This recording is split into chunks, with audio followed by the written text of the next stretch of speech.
It's time for immunization shots, and 4-month-old Emily isn't happy.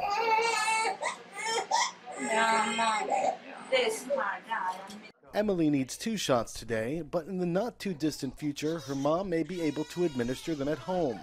This pill is called MucoJet, and researchers have proven that it can deliver vaccine-type drugs that would normally need to be administered with an injection.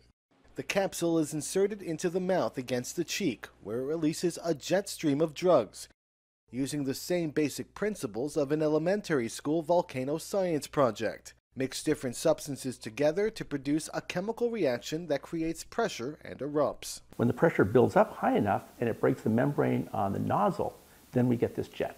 Your drug is now being ejected out of the pill at a super high velocity, and it's coming out at a velocity that's high enough to gently permeabilize the epithelial cells and also go through the mucus. And so it's this very mild permeabilization that we're doing that essentially gets the protein across these 1 or 2 barriers that it needs to. The research is still in its early stages. MucoJet was able to deliver vaccine-type drugs effectively in rabbits, but more research is needed to see if the tech is as effective in larger mammals and eventually humans.